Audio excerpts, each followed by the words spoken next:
Bienvenidos a una nueva emisión del programa Señal U Académico TV.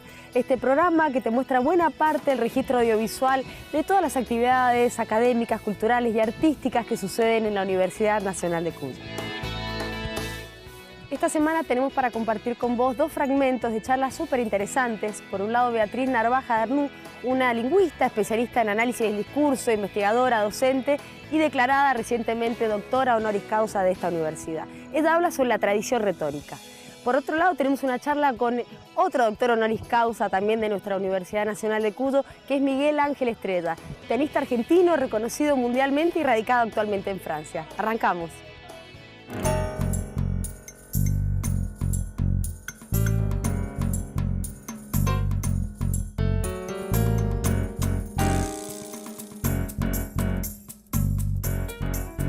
La charla que voy a estar hoy también es un homenaje. Es un homenaje a toda una tradición y a una serie de intelectuales que más allá de 20 siglos, es decir, más de 20 siglos, han pensado la lectura y la escritura. Por eso puse en torno a la tradición retórica, porque nosotros claramente nos inscribimos en esa tradición retórica cuando pensamos la lectura y la escritura. Entonces, pensemos en tantos siglos de gente que ha pensado la lectura y la escritura, que ha elaborado estrategias, que ha analizado detenidamente una serie de fenómenos. Tradición retórica que yo considero que continúa, ¿no es cierto? Que a pesar de que haya muerto la materia retórica en las escuelas secundarias, continúa en nuevas formas hasta ahora, y yo encuentro claramente las huellas en los manuales para escribir en Internet. Ahí está presente también esa tradición retórica. Bueno, espero que puedan escucharme.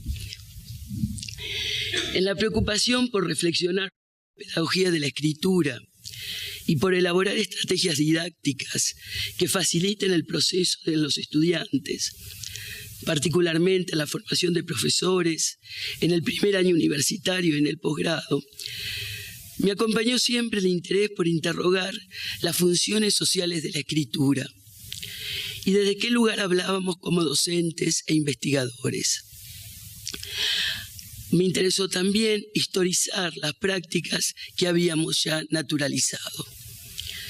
En ese sentido, me admiró siempre la permanencia de concepciones acerca de la lectura y de su enseñanza, a través incluso de siglos, y la activación en determinados momentos de representaciones correspondientes a otra etapa. Por ejemplo, los manuales de escritura en Internet recuperan la perspectiva de las artes de escribir ilustradas del siglo XVIII, que se evidencia en la representación que tienen de un lector con escasas capacidades inferenciales, al cual no hay que perturbar, lo que determina las características del escrito, no solo en el armado de las oraciones o párrafos, sino también en la dispositio.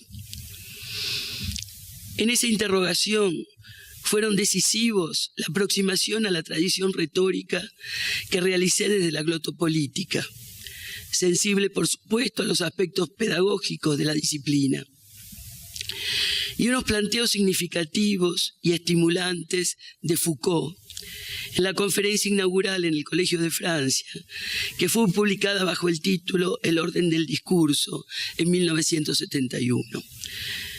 Es un texto que leí tempranamente y que me orientó en la comprensión de los procesos de disciplinamiento social. A una y otros me referiré en la primera parte de la exposición. Luego abordaré las retóricas como instrumentos lingüísticos y atenderé a dos aspectos que intervienen en la regulación de la discursividad escrita: la apelación a modelos y la consideración acerca de la utilidad de las reglas. Si bien me referiré a algunas retóricas anteriores, ilustraré con las producidas en el último tramo del siglo XVIII hasta fines del XIX, algunas de las cuales siguieron circulando hasta bien avanzado el siglo XX, y con manuales de estilo periodístico para las versiones online de los periódicos. Considero que la tradición retórica se expone en géneros diversos que con distintos nombres regulan la discursividad escrita.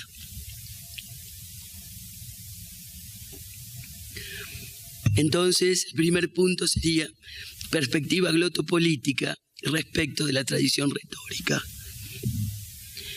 En mis investigaciones acerca de los textos que inciden sobre las prácticas de escritura, consideré que las diferentes retóricas, artes de escribir, manuales de estilo, correspondientes a ámbitos específicos como el periodismo, el parlamento, el mundo eclesiástico, el comercio o el sistema jurídico, y aquellos centrados en géneros como el epistolar o la escritura de demandas, así como los múltiples textos didácticos referidos, por ejemplo, a cómo escribir una tesis o a la enseñanza de la composición, constituían intervenciones en el espacio del lenguaje, ya que al incidir sobre la escritura regulaban también en un sentido amplio los modos de decir que correspondían a cada actividad social, determinaban en ellas patrones de desempeño y generaban consiguientemente un sistema de valoraciones. Esos modos de decir están vinculados con ideologías lingüísticas que ponen en juego imaginarios acerca de la lengua, de los discursos escritos y del lector. Como todos los subsistemas ideológicos referidos a un campo específico, estos se integran a sistemas de representaciones más amplios que dependen de las posiciones sociales, de la época, incluso de la coyuntura o de los cambios tecnológicos, y participan en la construcción de las subjetividades que la sociedad necesita. En la actualidad, incide en esa construcción, por ejemplo, la lectura en pantalla. Pensemos desde la posición de docentes en cómo ese tipo de lectura que los manuales promocionan con sus modos de avance continuo se oponen a la lectura reflexiva que todavía proponemos en nuestras universidades, que implica un reiterado volver al texto para construir adecuadamente los conceptos, para establecer una distancia crítica, para reconocer las orientaciones ideológicas. Puede ser interesante también pensar de qué forma estas nuevas subjetividades, modeladas por las nuevas prácticas de lectura y escritura, se relacionan con la acción política, tal como se puede apreciar, por ejemplo, en movilizaciones de calle. Interrogar los textos destinados a regular la escritura nos impone, por un lado, considerar las memorias discursivas que se activan, ancladas en diferentes temporalidades, y por el otro, pensar los materiales que abordamos y la construcción de corpus atendiendo a esas temporalidades.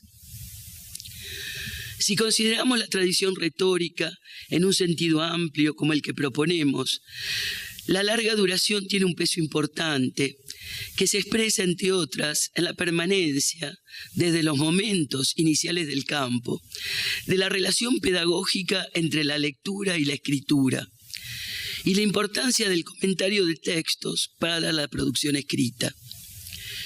Esto proviene del manual de Quintiliano, estamos en el siglo I, y es retomado y desarrollado por Erasmo en el Renacimiento, y sostiene gran parte de las prácticas educativas. A la duración media la podemos apreciar al armar la serie de las artes de escribir ilustradas, que se producen en el último tercio del siglo XVIII.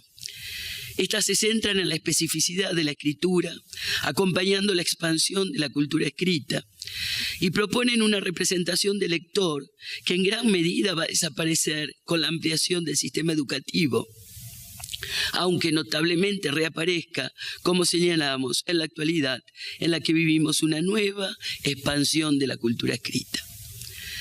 Apelamos a duraciones más breves, coyuntura o acontecimiento, cuando estudiamos cambios significativos en los programas escolares o las estrategias de enseñanza de la escritura asociadas a la puesta en marcha de un establecimiento que se pone a la cabeza de las transformaciones en la enseñanza media, como fue el caso del Nacional de Buenos Aires en relación con la red de colegios secundarios del país. Por supuesto que en el análisis de temas y textos que incluimos en la tradición retórica, debemos atender a esas diferentes memorias discursivas que no dejan de estar presentes.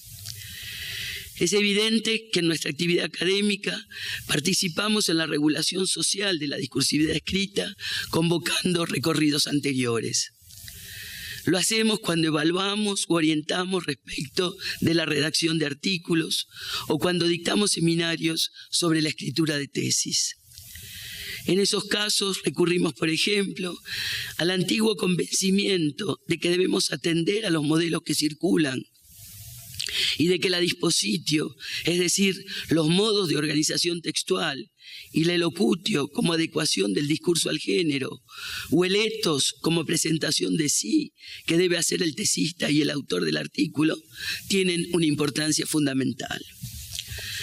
Por otra parte, adoptamos posiciones a partir de la visión que tenemos de la disciplina o de sus áreas más prestigiosas, o de lo que debe ser el lenguaje científico en un ámbito específico, es decir, nos inscribimos en una temporalidad media. Y también consideramos, por ejemplo, en una temporalidad menor, el umbral de aceptación de la subjetividad en una nueva corriente teórica, y por supuesto la normativa institucional elaborada para que sean aceptadas las publicaciones o las tesis. En nuestra actividad seguimos recurriendo a modelos y estableciendo o difundiendo dispositivos normativos, como lo hicieron los que nos precedieron, pero en una nueva situación, lo que nos obliga a pensar en el papel que cumplimos en relación con problemáticas actuales y a reflexionar sobre los requerimientos sociales. Siguiendo con el área que es la mía, de la escritura en la universidad, podemos preguntarnos, por ejemplo, si el desarrollo científico de los países de la región no exige, a la vez que un dominio avanzado de la lengua escrita propia, la conciencia de que formatos de exposición demasiado rígidos, surgidos de otras latitudes, pueden limitar las potencialidades de nuestra producción científica, sobre todo en las llamadas ciencias blandas. Es decir, podemos pensar en los modos de disciplinamiento de la discursividad escrita en relación con problemáticas más amplias. Si bien nosotros abordamos un abanico más amplio de textos, ponemos en juego los saberes generados por las ciencias del lenguaje, tenemos otras representaciones del sujeto escolarizado y los ejercicios en algunos niveles tienen mayor libertad creativa, no podemos escapar a esa tradición retórica que, condenada desde diferentes perspectivas, reaparece, recordándonos que en nuestra reflexión sobre la escritura y en la elaboración de estrategias didácticas convocamos diferentes memorias discursivas, muchas de las cuales, como la retórica, tienen una respetable antigüedad. ¿Por qué la permanencia de la retórica y la representación que se tiene de ella como dotada de una notable estabilidad? Hemos visto que sufre transformaciones, que integra otras disciplinas, que deja su nombre de lado, que se adapta a nuevas circunstancias, que reaparece cuando menos se la espera, como en los manuales de versiones online. Es, podemos decir, el permanente retorno de lo reprimido, que está generado tanto por la necesidad social de regular la discursividad como por su cuestionamiento. De cualquier manera, hemos naturalizado tanto sus intervenciones que cuando construimos una ciencia del texto, nos olvidamos de que los fenómenos que estudiamos han sido modelados durante siglos por esas antiguas reflexiones y variados ejercicios. La retórica nos muestra en esa misma naturalización de su saber, que la hace poco visible, el éxito del disciplinamiento ejercido, que puede implicar también el reconocimiento del desvío y, en casos excepcionales, su aceptación. ¿Qué interés tiene esta historia para los que nos dedicamos a la enseñanza de la lectura y la escritura? Creo que nos permite comprender, en lo que podemos decir en términos coloquiales, dónde estamos parados, cómo estamos inscriptos en esos trayectos, la función social que cumplimos y lo relativo de principios y reglas que tendemos, sobre todo en la universidad, a dogmatizar. También nos propone seguir pensando la escritura en la tensión entre las representaciones más o menos estabilizadas y las nuevas, sensibilizándonos al reconocimiento de los cambios. Y finalmente, nos muestra cómo el espacio del lenguaje es un espacio de luchas simbólicas, en las cuales se confrontan posicionamientos que responden a concepciones diferentes acerca de los modos de intervención de la escritura en la vida social.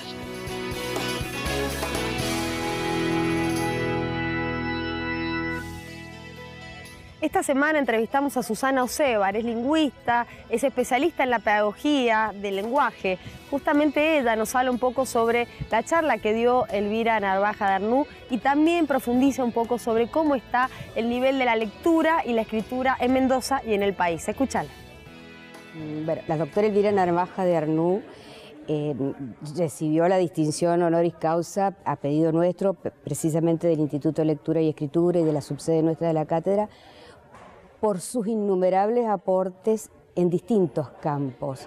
Ella aporta mucho en el campo del análisis del discurso, que está considerada como la figura más relevante en nuestro país dentro de ese campo, también dentro de la glotopolítica, y ha sido siempre una innovadora en el campo de la pedagogía de la escritura.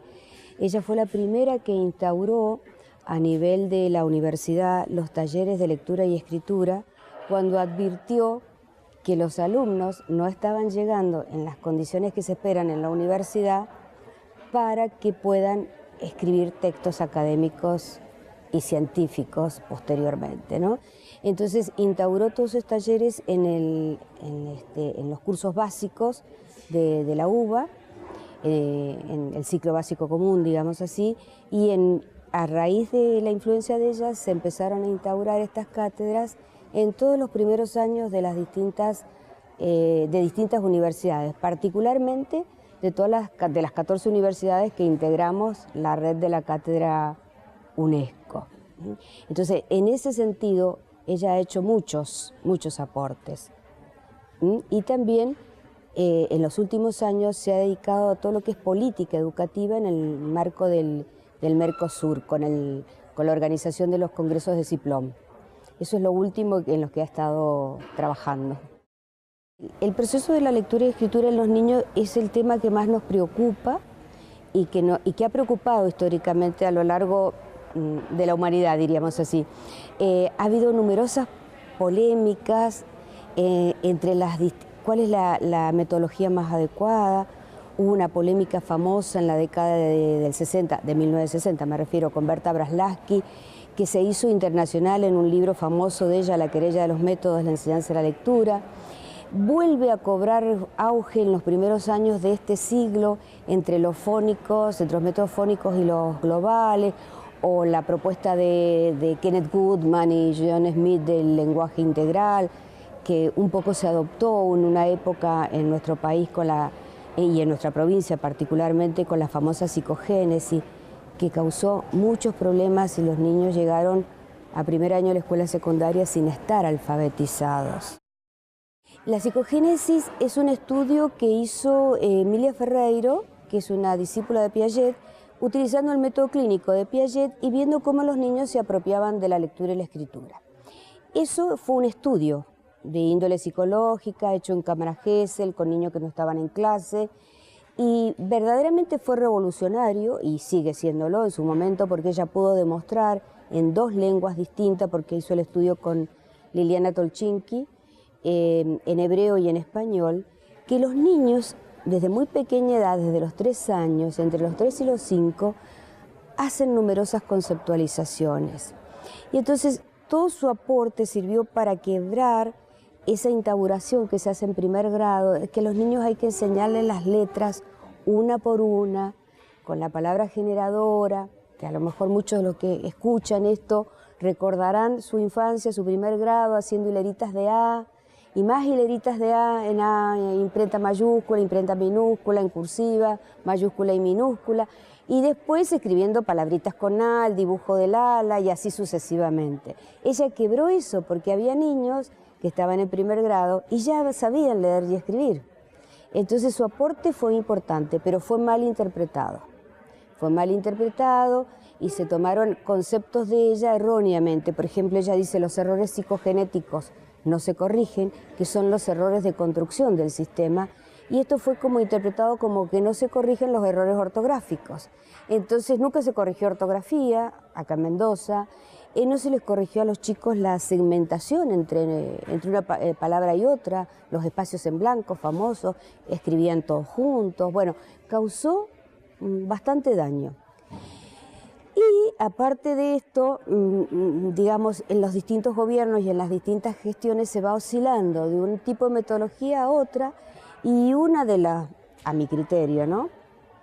Siempre pongo, cada uno tiene su visión, pero yo después de estar estudiando 30 años y dando la cátedra, creo que tengo cierta autoridad como para decir que uno de los problemas más graves lo hemos enfrentado en los últimos años con la gestión de Vollmer, que como que autorizó a los maestros a que el proceso de alfabetización recién culminara en tercer grado. O sea, que pasaban de primero a segundo sin estar alfabetizados, de segundo a tercero sin estar alfabetizados, y una vez que estaban en tercero y no lograban alfabetizarse, ahí se cerraba la libreta, y entonces el chico no había perdido un año, había perdido 3 años, con el famoso Mendoza lee y escribe, que es un método global que retarda mucho el aprendizaje, cuando todas las investigaciones en la actualidad están en apoyo de que el niño aprenda a leer en el jardín, en el nivel inicial, a los 5 años.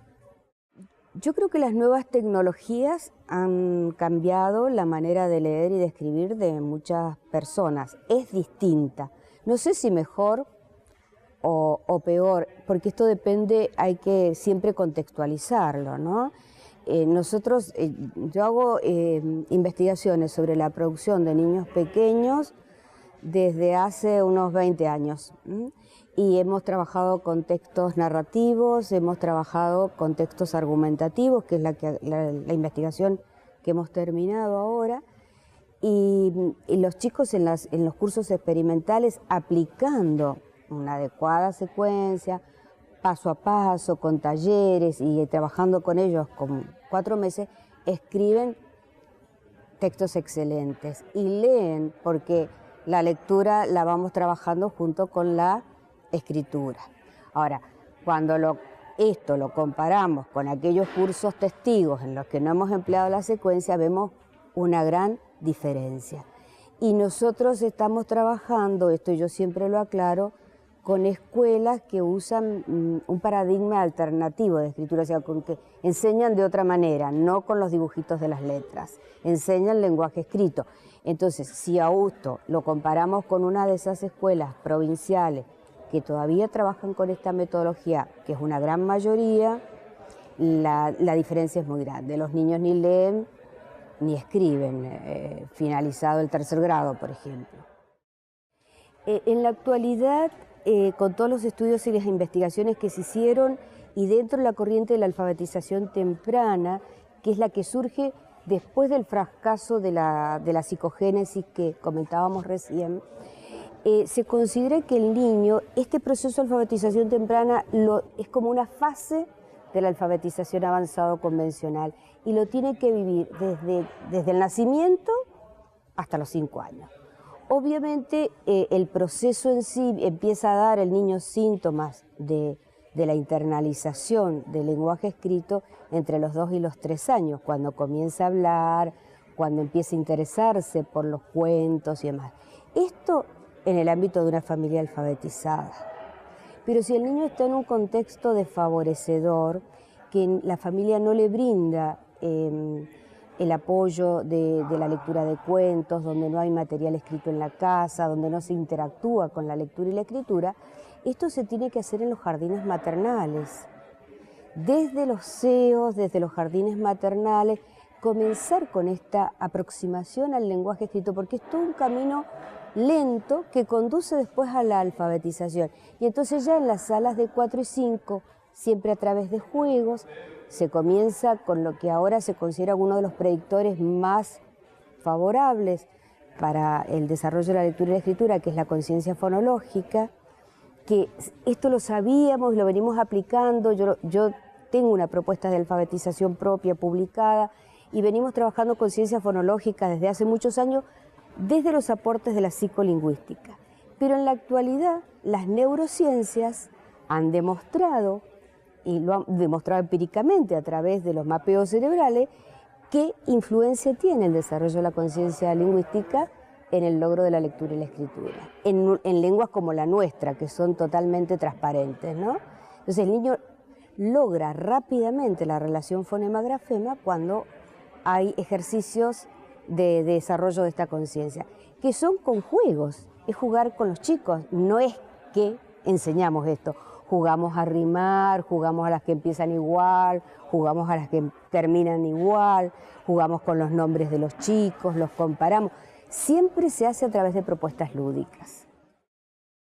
La Cátedra UNESCO para la Lectura y la Escritura surgió en el año 1997-98 por la unión de 3 universidades, la Universidad del Valle de Colombia, la Pontificia Universidad Católica de Valparaíso en Chile y la Universidad de Buenos Aires, representadas respectivamente por la doctora María Cristina Martínez de Solís, la doctora Marian Peronar, que falleció hace 2 o 3 meses de Chile, y la doctora Elvira Arnú.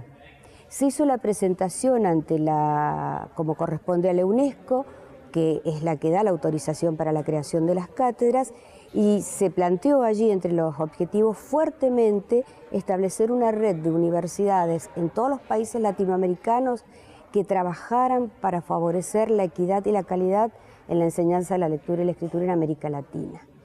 En este momento hay sedes prácticamente en toda Latinoamérica, o sea, hay, bueno, por supuesto Argentina, Chile, Perú, Ecuador, que se incorporó recientemente, Costa Rica, que fue el último congreso, México, Colombia, Puerto Rico y también Brasil, porque consideramos que está dentro de la problemática latinoamericana. Y dentro de cada uno de esos países, a su vez, se abren subsedes. En nuestro país hay 14 universidades trabajando en red y yo dirijo la subsede de la Universidad Nacional de Cuyo. El libro, yo coincido con respecto al libro con lo que dice Humberto Eco, es como un compañero inseparable de la vida y no va a desaparecer por más que haya muchos soportes digitales y que haya mucha gente que lee en pantalla. No es lo mismo tener el libro, llevarlo con ello. Ahora, a mí particularmente no me gusta mucho establecer listados de lecturas obligatorias, cánones de lectura, cuál es mejor o cuál no. Sí buscar y seleccionar y orientar a los docentes entre las que son adecuadas para cada una de las edades de los niños. Pero yo siempre respeto la diversidad de los niños y los niños tienen gustos muy distintos, entonces lo que tiene que hacer un docente en el nivel que está es ver cuál es la preferencia y dejar que elijan los libros, porque si le impones un libro es más difícil. La lectura tiene que ser algo placentero, algo atractivo, algo que lo hagas no por la fuerza. Y eso lo vas a hacer si estás interesado en esa temática. Si no te interesa es muy difícil. Los docentes en general tendemos a resolver los problemas en función de la perspectiva nuestra, de la perspectiva del adulto. A ver, yo entonces tomo una prueba y puedo unificar criterios y hacer las preguntas para todos iguales porque leyeron el mismo libro o leyeron 5 libros en común, ¿no? Pero también hay que distinguir una lectura que es la lectura estética, la lectura placentera, de aquella lectura de la que nosotros vamos a sacar conocimientos, ¿no?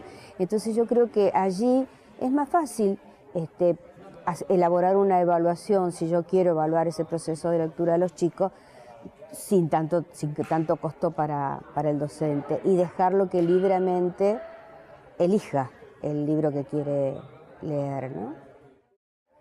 En las escuelas actualmente yo creo que está muy vinculado al grado de conciencia que tienen los profesores. Hay muchos profesores que yo los noto en sus conversaciones como que han bajado los brazos y dicen, bueno, se han dado por vencidos frente a esta realidad de este adolescente, sobre todo en la escuela media, ¿no? De un adolescente difícil que rechaza las imposiciones y rechaza la lectura. Y sin embargo he visto experiencias fantásticas con otros colegas que le ponen mucho ímpetu a esto y mucha motivación, sobre todo con los chicos, ¿sí?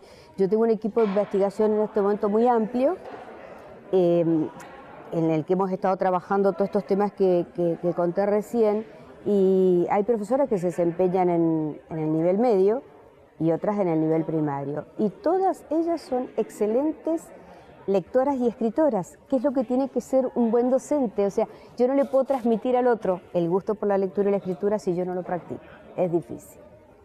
Y estas docentes son, y yo las escucho en sus experiencias cotidianas, son muy buenas docentes y tienen alumnos que leen y escriben bien.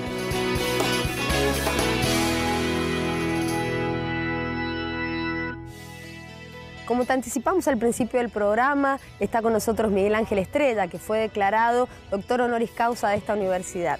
Él habla de su pasión por el piano, por la música, de su obra y su trayectoria, y también su lucha durante la dictadura militar. Escuchalo.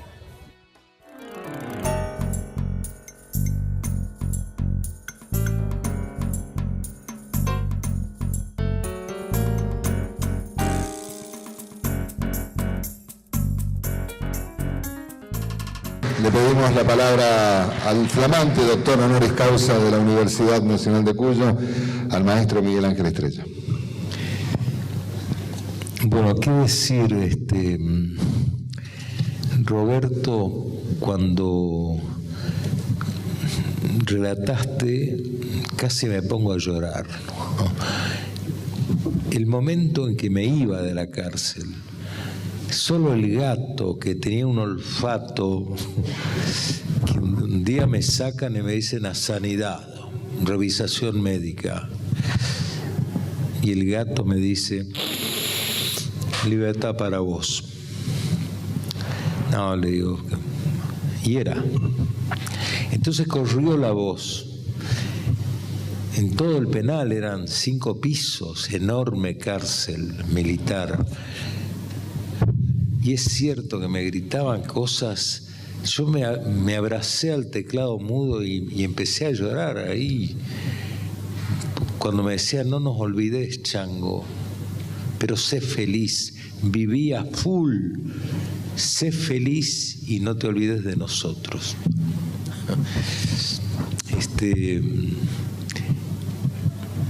Bueno, y volví a sentir eso mismo, ¿no? Bueno, me da vergüenza, pero con respecto a tocar aquí la sonata de Liszt,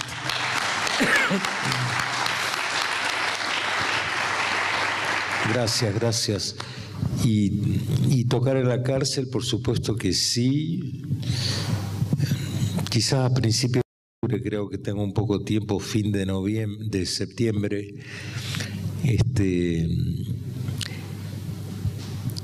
Pero cuando me dicen, ¿vos preferís allá o aquí? Es decir, Francia o Argentina. Yo digo las dos. Esta es mi patria, ¿no? Yo soy argentino hasta la médula y tucumano hasta los huevos, digamos.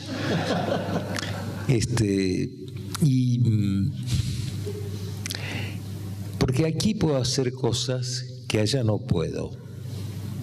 Por ejemplo, en Tucumán, en la cárcel de Tucumán, empecé a armar grupos musicales de hombres que cantaran a 2 voces, a 3 voces, y de pronto un coro. Y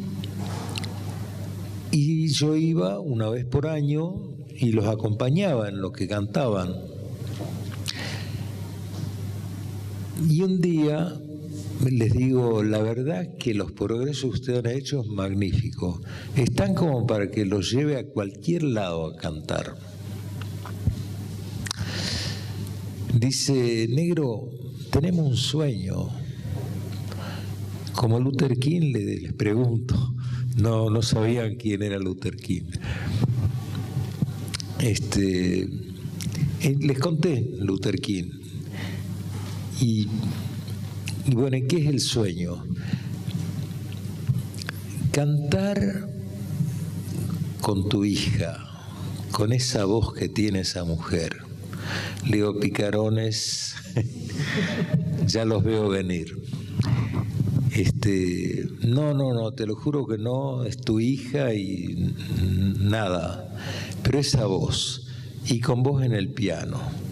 Pero no se termina ahí el sueño. Y ahí lo paré y le digo, bueno, está bien, hermano, la próxima vez que venga, la traigo a Paula y ustedes por internet arreglan con ella el repertorio que quieren cantar y que ella sea la solista. Y vengo acá y venimos acá y... No, es que el sueño no es acá, es allá.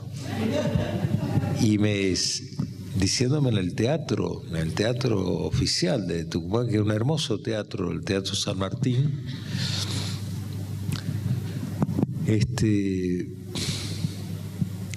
bueno, el asunto es que hicimos ese concierto, ya salieron 4 veces. Y bueno, yo hablé con el gobernador, le digo, mirá, este pedido de los presos, yo les tengo confianza, no creo que haya nada. Dice, Negrito, vos con cada cosa venís que... Bueno, le digo, yo te lo planteo a vos que sos el gobernador. Bueno, a los 3 meses me habló a París y me dijo, los jueces aceptaron que salgan si vos salís, vos embajador, salís como garante. Y firmé, salgo garante. Bueno, ya salieron 4 veces. Ahora, esa vez que cantaron en el teatro se venía abajo. Y los vi a muchos de ellos llorando, ¿no? Al final del concierto. Entonces, bueno, les di un beso a cada uno y les iba diciendo, comprendo las lágrimas, yo ahora me voy a mi casa y ustedes se vuelven a la celda. No, negro, no.